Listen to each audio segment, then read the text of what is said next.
मैं तेरे इश्क में गुमराह हुआ, मैं तेरे इश्क में गुमराह हुआ। मैं हूँ चाँद जिसका तेरे बिन न कोई आसमां। मैं हूँ चाँद जिसका तेरे बिन न कोई आसमां। हेलो दोस्तों, आप सभी का स्वागत है आपके अपने YouTube चैनल मैथ मस्ती पर। दोस्तों, मैं हूं मनीष कुमार। आज मैं आपको क्लास 10 का एक्सरसाइज 5.2 का क्वेश्चन नंबर 4 बताऊंगा। इससे पहले वाले वीडियो में मैं क्वेश्चन नंबर 3 पूरे कंप्लीट कर चुका हूं। अगर आप वह वीडियो नहीं देखे तो सबसे पहले वह वीडियो आप देख लीजिए, उसके बाद इस वीडियो को जरूर देखिए। चलिए, इसमें आपसे क्या पूछता है, कहता है एपी 3, 8, 13, 18 का कौन सा पद 78 होगा, यानी कौन सा नंबर जो है 78 होगा, यानी नंबर बराबर हुआ। देख लीजिए, कौन सा पद 78, यदि ये जो है an, देखिए पहला पद जो है a बराबर 3, d कैसे निकालते हैं, तो d जो है दूसरका पद में से पहला पद को घटा लीजिएगा, यानी 8 में से 3 घटेगा तो कितना होगा, 5 होगा। ये d निकल गया।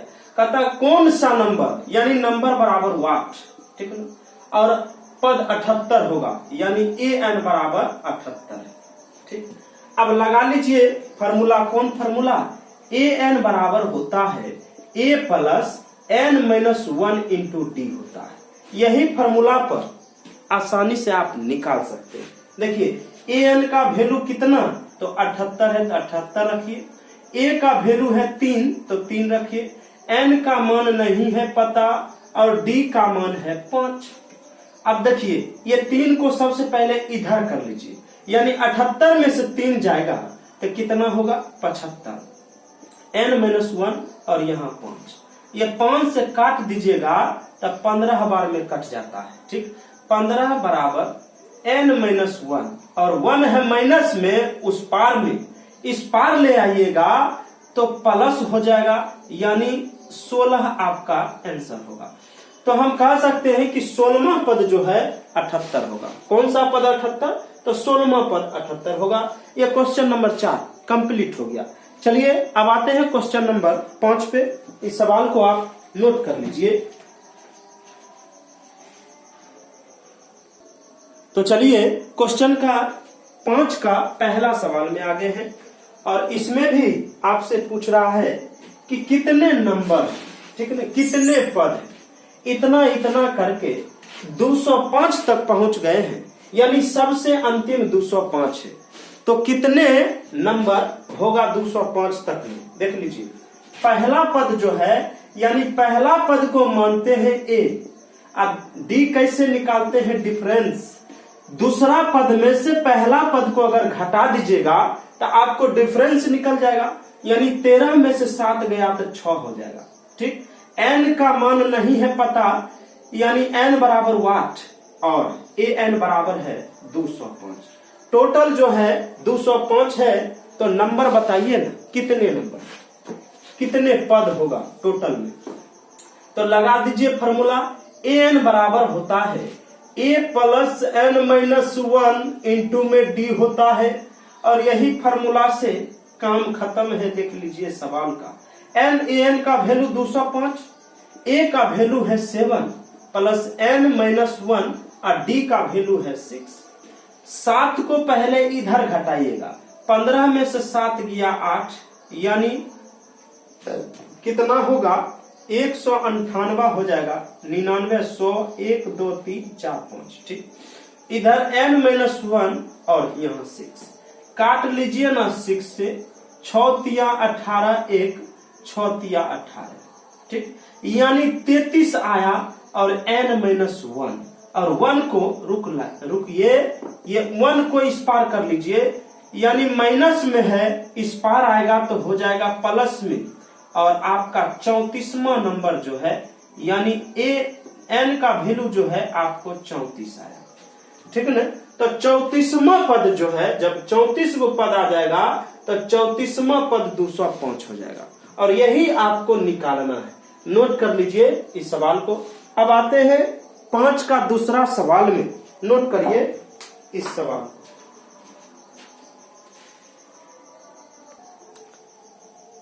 तो चलिए इस सवाल को जरा आप अपने से प्रयास करिए बनाने का। देखिए पहला जो है, पहला a बराबर होगा 18।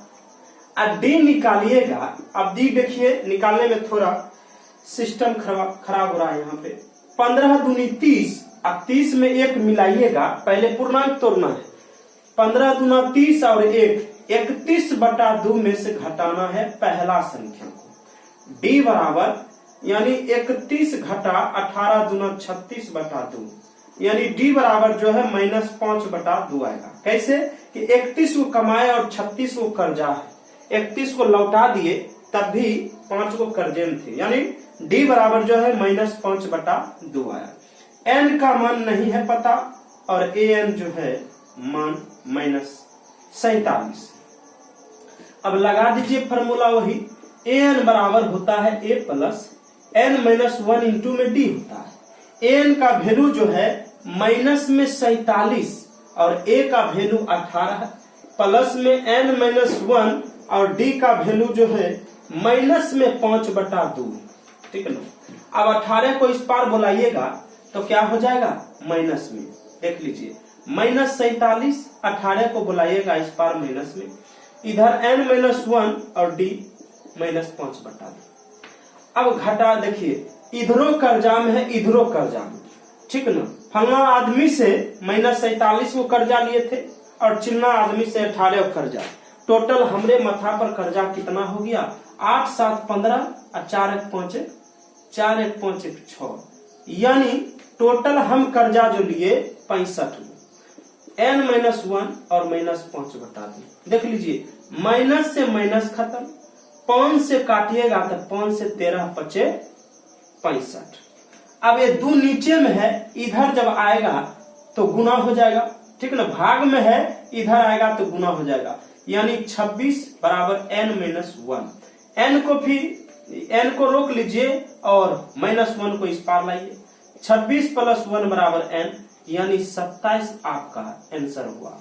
यानी 27वां पद जो है माइनस में 47 होगा। नोट कर लीजिए इस सवाल को। अब आते हैं 6वां सवाल में।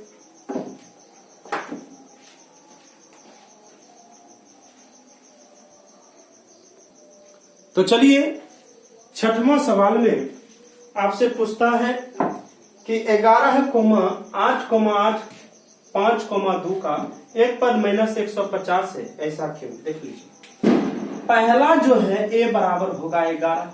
ठीक। d निकालना है तो अगला संख्या में से पिछलका संख्या को घटा दीजिएगा तो आपको d का वैल्यू पता चल जाएगा। यानी 8 में से 11 घटाइएगा, 8 में से 11 तो क्या हो जाएगा माइनस में d आ जाएगा, यानी d का वैल्यू -3 आएगा। ठीक। एक पद दे दिया है और an आपको दे दिया है कितना -150। n बराबर पूछता है, यानी कितने नंबर है और ऐसे कर लीजिए, निकाल लीजिए। an बराबर होता है a प्लस n-1 इंटू में d। n का वैल्यू माइनस में 150, a का वैल्यू है 11, n-1 इंटू में d का मान -3। 11 को इस पार करिएगा तब माइनस में 150 और माइनस में 11 आएगा। n-1 और d का वैल्यू -3। अब देखिए -150 और -11 दोनों तरफ कर्जा है, कर्जा टोटल जुट जाएगा और माइनस में ही लिखेंगे। 1 और 5 1 6, ठीक ना। और कितना हो जाएगा 1, यानी 161 होगा ना। 0 में 1 जोड़ेंगे तो 1 15 1 16 माइनस में, और यहाँ पे -1 और माइनस में थे, माइनस माइनस कट जाएगा। 3 से भाग दीजिएगा 161 को, अगर आप भाग दीजिएगा तो 3 × 5 = 15, 1 3 × 3 = 9 और दशमलव यानी दशमलव में आपका आ रहा है 161 को भाग दीजिएगा 3 × 5 = 15, 1 3 तिहाई 9, 2.0 3 × 18, 2 बार बार यही आता है, यानी 53.66, ठीक, बराबर n-1। 1 को इस पार कर दीजिएगा, 1 को जोड़िएगा तो 54.66 आता है, जो n का वैल्यू देखिए का इतना का एक पद इतना है, ऐसा क्यों? तो देखिए अगर n का वैल्यू आपका दशमलव में आ जाए तो ऐसा बात संभव नहीं है, और ये आपका इतना पद नहीं हो सकता है, यानी ये आंसर आपका नहीं हो सकता है, बिल्कुल नहीं, ठीक है। काहे कि n का मान जो है कभी भी दशमलव में नहीं आएगा। चलिए नोट कर लीजिए। अब आते हैं सवाल नंबर 7।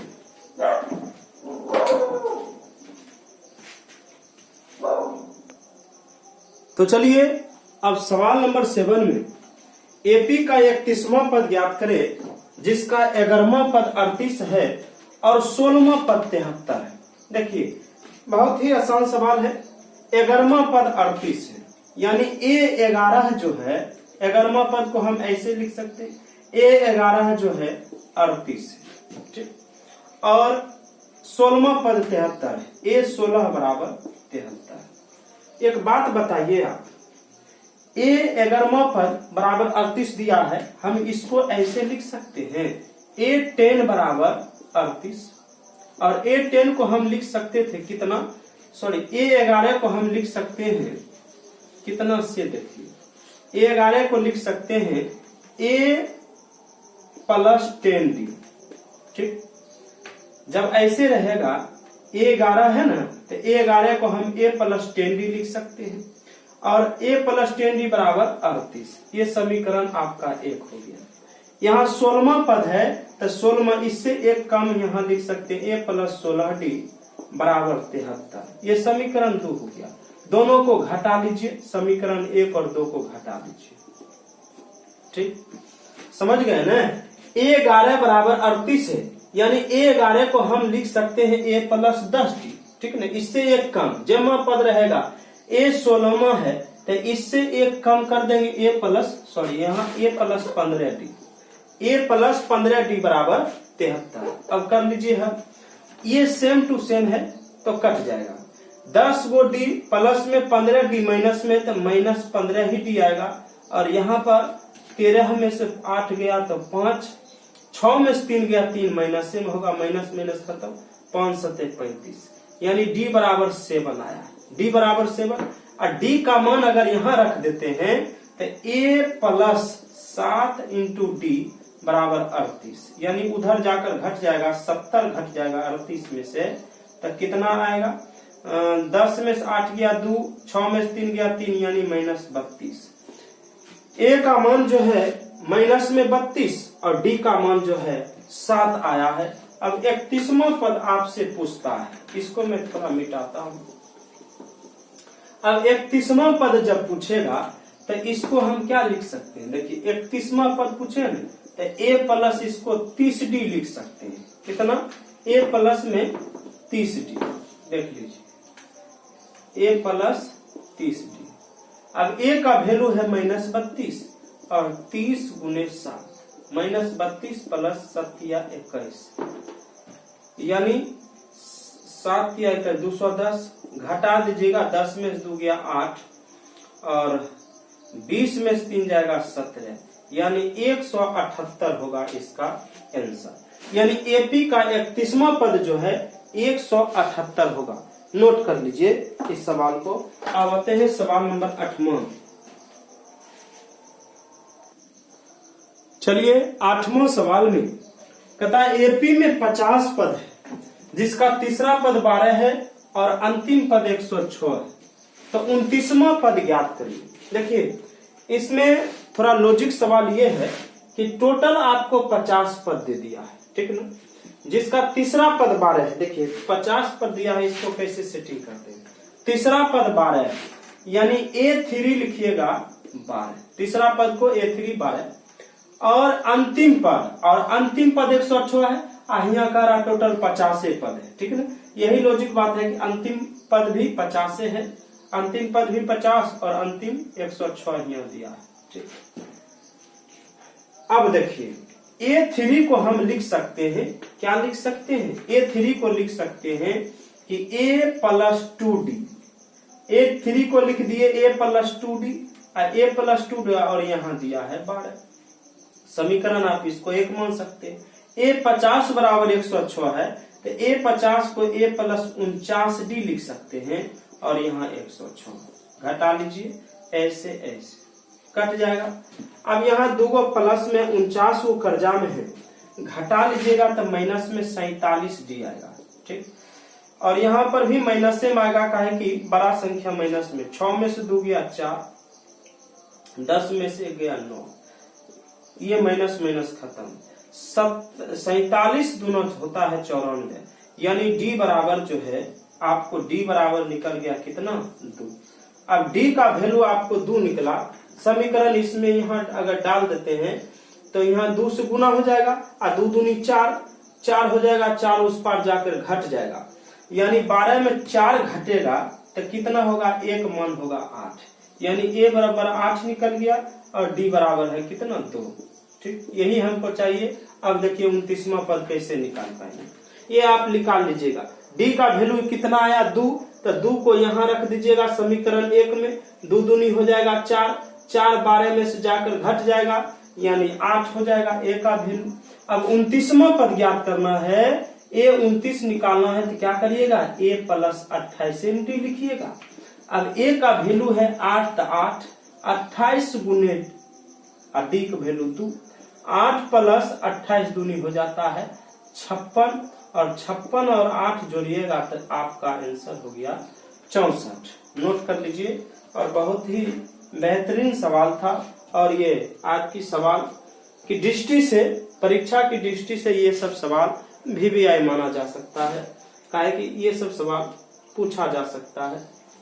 चलिए अब आते हैं सवाल नंबर 9 में।